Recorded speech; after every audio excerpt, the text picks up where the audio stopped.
We are going to discuss about taxonomy. Taxonomy is the branch of science which is based on characteristic of all organisms and can be classified them into different taxa. So we can also say that the process of classification is taxonomy. We are defining taxonomy as the branch of science which deals with classification of organisms in various groups. That groups are called as taxa. And these taxa are based on their characteristics according to the principle of identification and nomenclature. Students, on the basis of how the taxonomy deals with the characters, it is of two types. One is classical taxonomy, another one is modern taxonomy. Classical taxonomy, as the name is here, it is the olden type of dividing or organizing the individual into different taxa. So it was based on observable morphological characters of an individuals, whereas the modern taxonomy, which is of new time or modern time, and this taxonomy is based on all types of characters. Like they deals with, while identify the organism into taxa, they deals with morphology, the study of external characters, anatomy, the study of internal characters, cytology, their cell arrangement, physiology, the different types of processes, ecology, the environments, genetics, their genetical arrangements, and behavior. It is based on behavior, biosystematics, development of embryo, these all things. So in modern taxonomy, how it is different from classical one, it includes all the characters. Whereas classical taxonomy was only based on morphological characters as the study of external characters of an individual. Now students, let's see that.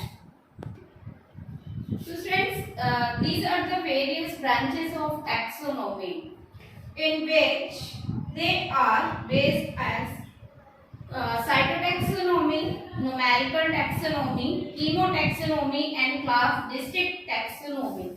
So what is cytotaxonomy? It is based on the cell structure. The word cyto means cell here.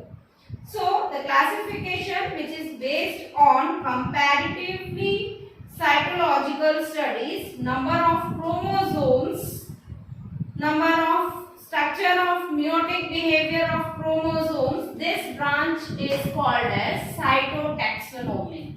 Second one is numerical taxonomy.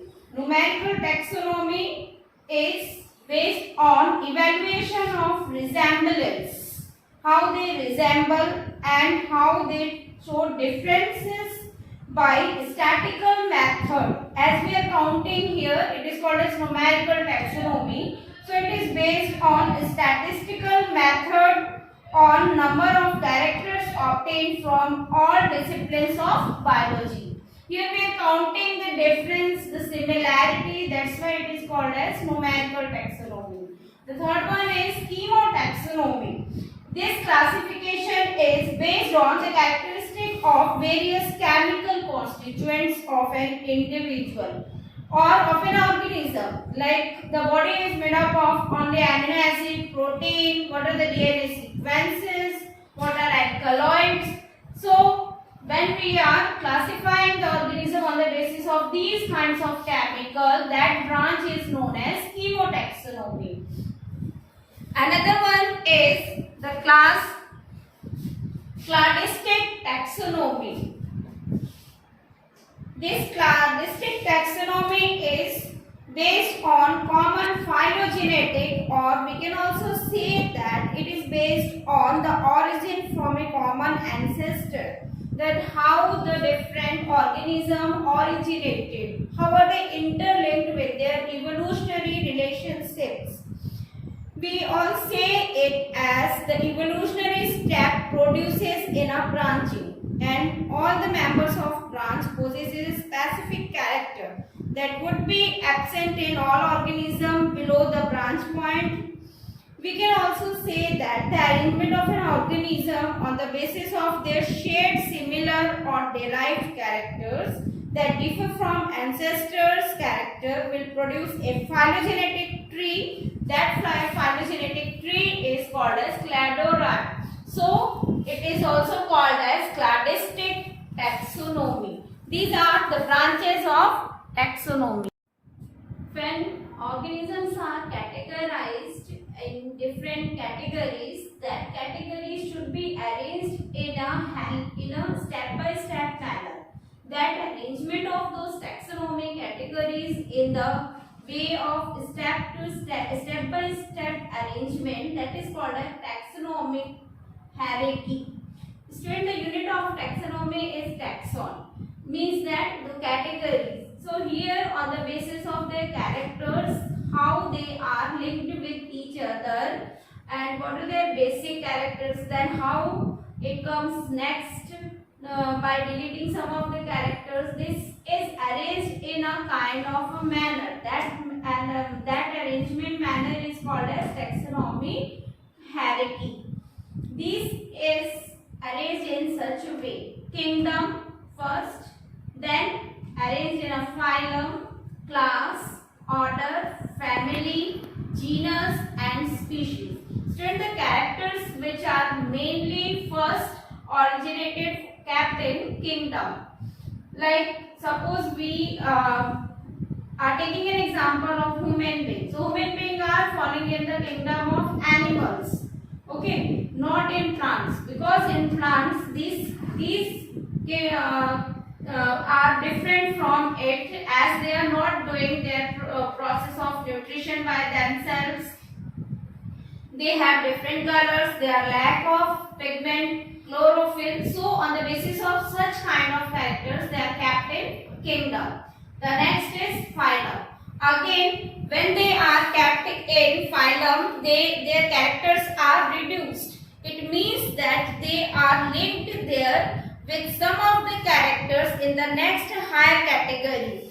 Students, phylum we are using in terms of plants, so in animals, and division we are using in the plants classification. Next hierarchy, next step is our class. So this category includes some related orders.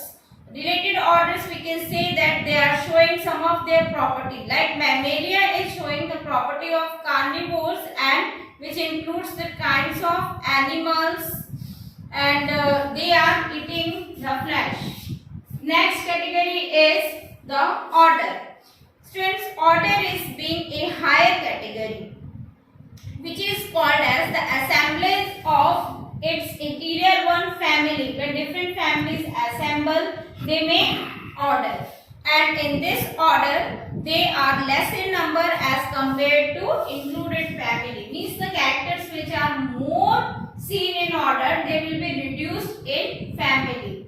Next step is our family. Family is the category which is based on the characteristics mainly coming from kingdom to an extent that after this family there will be this generic and specific name of that organism. So suppose we are taking an example of potato, brinjal and mustard plant. They all have the same family, Solanaceae. But what is the differentiation in them? They all are belonging to same family, but they all are showing different from each other. Like brinjal, potato and mustard, they all are of different taste. Their appearance is different. Their color is different. But how are they resembling in and kept in a family? Because they are present over there for showing that they are growing in the same season, and they are berry plants. So according to them, the family is there, which is showing some of the resemblance. When we come to the genus which is called as a generic name, that genus is showing different characters from family. It is the assemblage of a specific character in a organism. Like genus, suppose we are taking the example of tiger, lion and leopard. They all have the same genus as Panthera, and specific, how are they showing their differentiation from again with each other, that will be categorized in species. We are also saying it as a specific name. So genus in this case, if we will see the Panthera characteristic, they have the same height, they are attaining the same height, they have some patches on their body, but those patches are showing different differentiation with terms to species. In species, like leopard have the round patches on the body, the tiger have the lines on their body, whereas the lion have hairs on their body without any patches. So in this way, the species is showing different from genus. And student, this division in step-by-step manner is known as taxonomy hierarchy. This is a new thing which you are going to learn here in class 11. So it may cause you confusion to learn them. So there is a trick, students. Here is a trick that if you will learn this sentence, you can easily name it in a proper way. Because while writing this taxonomy hierarchy, you may get confused. After phylum, will you write order or class, like, or family, or species should be first or genus should be first, like this. So it may create confusion. So avoiding this confusion, you can use a trick. This trick is as written in a sentence. That is, keep your pot clean, otherwise your family gets sick. If you will learn this, use the first letter of this sentence, word of these sentences, like keep your pot. So here keep, K is stand for kingdom. Pot here stands for phylum. Clean, first letter C will be for class. Otherwise O word stand for order. Family, first letter F is stand for the same one, family. Get, G word stand for the genus, and sick, S word stand for the species. So in this manner, it is very easy to learn about this hierarchy. Means that you can easily write down this, and under this hierarchy we are categorizing, we are classifying an individual, and that individuals is showing some resemblance or they may show some differences in it. So friends, let's see an example of human being. How will it be classified according to taxonomy hierarchy? Human being belongs to the kingdom Animalia. As we are showing the features of animals, we have different colors, we are adapting, we are doing locomotions. Now the phylum is Chordata. Chordata means we have the backbone in our body. Neural cord is present there. Notochord is present. So it is further classified in Chordata. The next category is class.